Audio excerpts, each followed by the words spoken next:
Assalamualaikum warahmatullahi wabarakatuh and good day to judge and audience. My name is Muhammad Fakri bin Fadil, the leader of this project, and my team consists of Puan Nadia Akmal binti Ahmad Zaki, Dr. Nur Masyarah binti Hussein and Puan Nur Zuhaidah binti Muhammad Zain. We are from Computing Department, Faculty of Art, Computing and Creative Industry, UPSI. Today I would like to present our project. The project's name is IPS Solat Knowledge Game.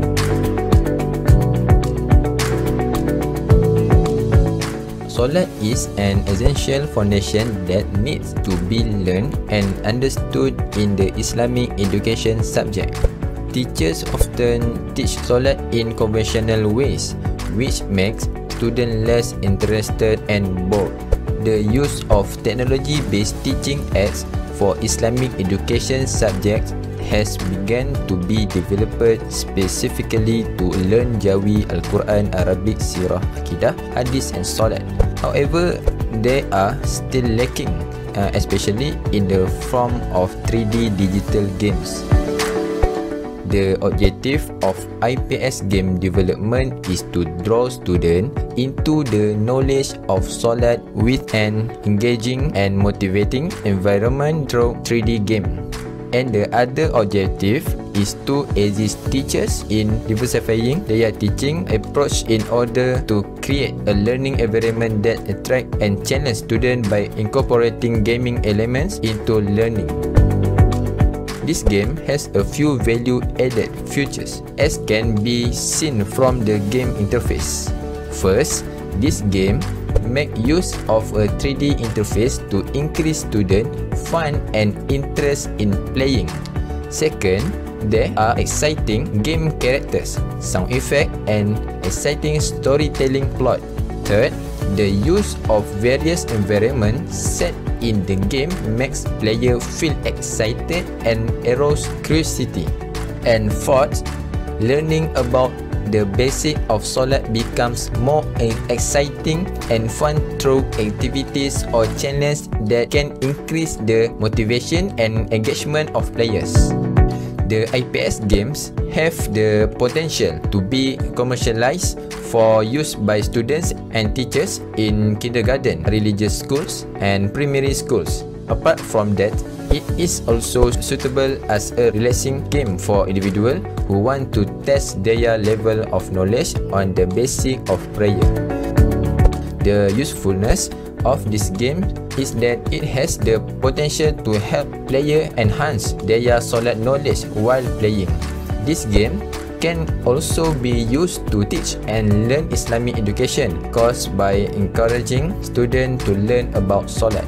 It also helps students holistic understanding, provides flexible learning opportunities and improve learning outcomes.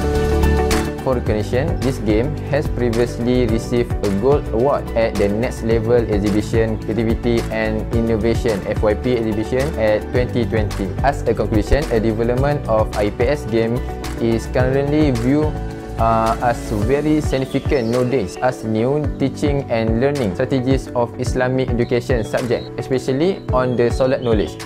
This game allow players to learn for their own mistakes and gain experience when facing challenge tailored to their competence. In line with 20Can3 learning, this game can innovate technology in education, delivery strategies, content learning presentation, reduce student dependency on teachers, and enable students to learn independently based on their time and abilities wherever they are.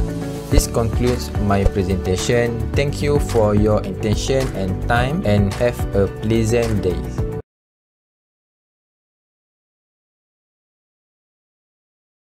Assalamualaikum dan salam sejahtera adik-adik.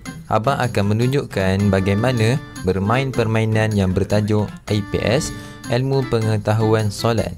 Permainan ini adalah bertujuan untuk adik-adik belajar berkenaan ilmu pengetahuan asas di dalam solat. Di menu utama, pada bahagian atas skrin terdapat butang keluar untuk pemain keluar daripada permainan.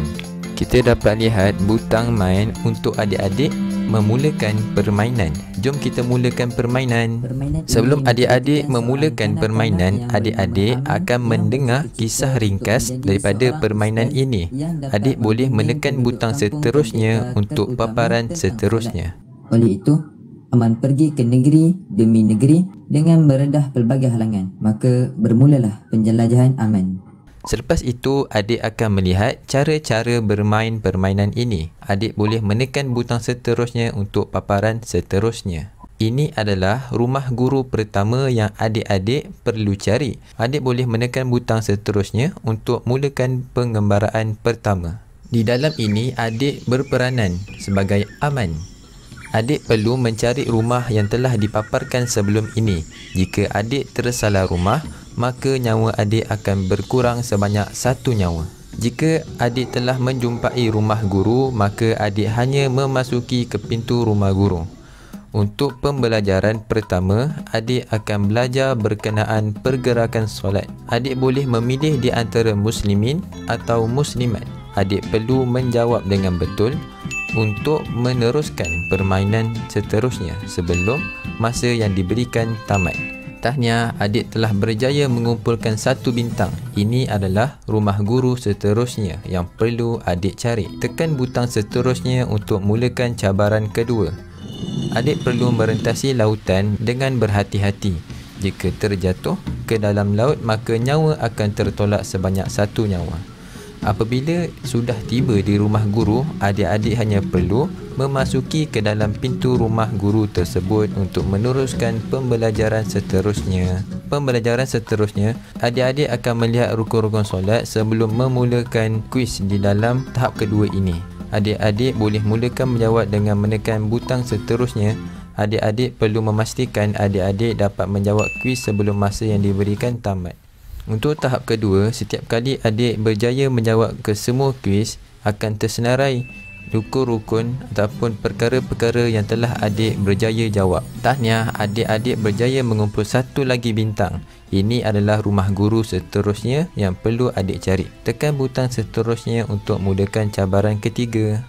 Seterusnya, adik perlu ke pengembaraan dengan menggunakan bot. Apabila sampai di lokasi, adik perlu menuju ke rumah guru dengan menjadikan buku-buku sebagai panduan dan elakkan menyentuh botol kerana ia akan mengurangkan nyawa pemain. Apabila sampai di rumah guru, masuk sahaja ke dalam pintu untuk meneruskan pembelajaran yang seterusnya. Adik akan belajar berkenaan syarat sah solat. Adik perlu menjawab kuis mengikut gambar yang diberikan.